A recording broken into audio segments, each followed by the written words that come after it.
There are moments when a single promise can change a life forever, a boast spoken too lightly, a bargain made in desperation, and a name that holds the power to break a curse. Tonight's tale is not just about magic, straw, and gold. It is a story about greed, fear, and the price we pay when we seek shortcuts to our dreams.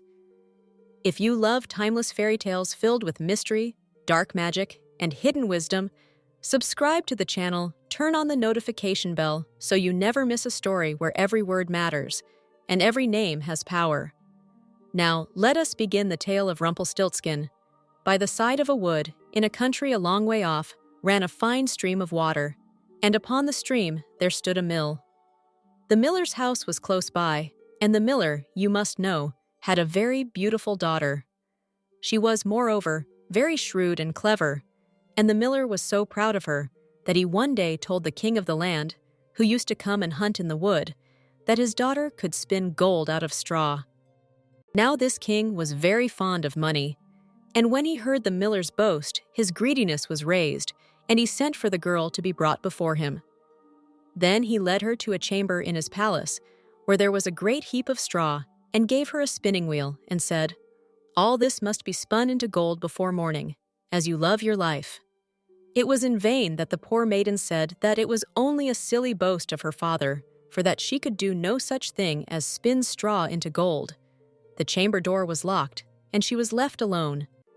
She sat down in one corner of the room and began to bewail her hard fate, when on a sudden the door opened and a droll-looking little man hobbled in and said, "Good morrow to you, my good lass. What are you weeping for?" "Alas," said she, "I must spin this straw into gold, and I know not how." "What will you give me," said the hobgoblin, "to do it for you?" "My necklace," replied the maiden.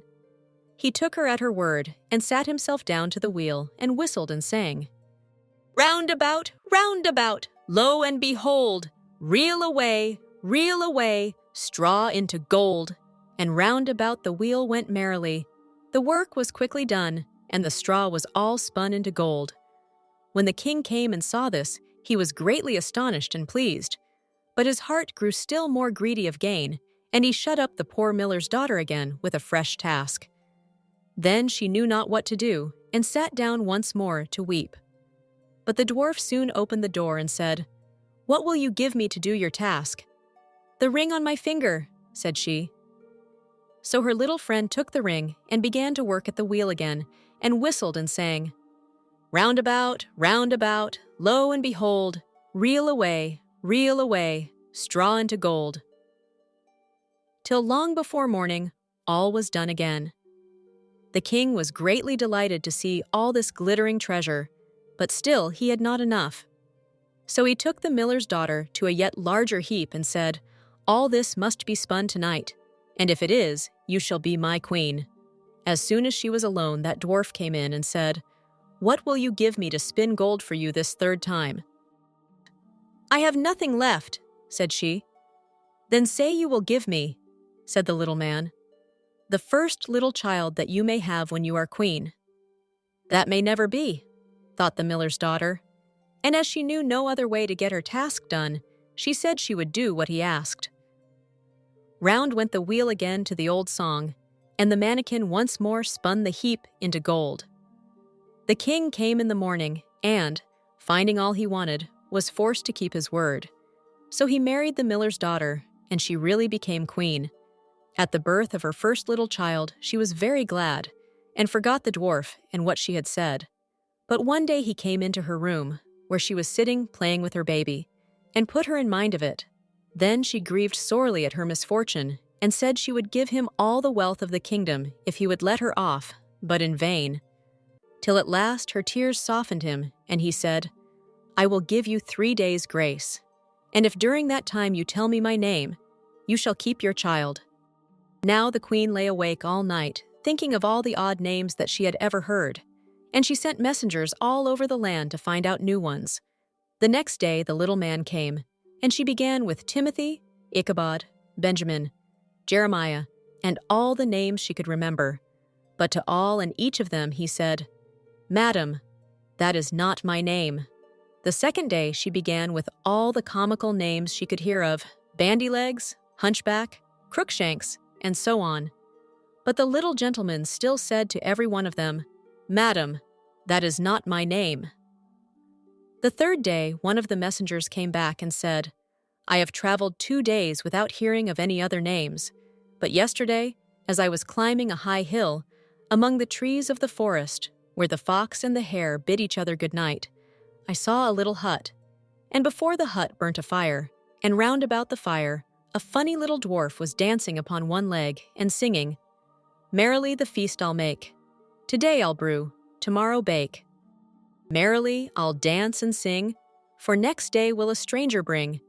Little does my lady dream Rumpelstiltskin is my name.'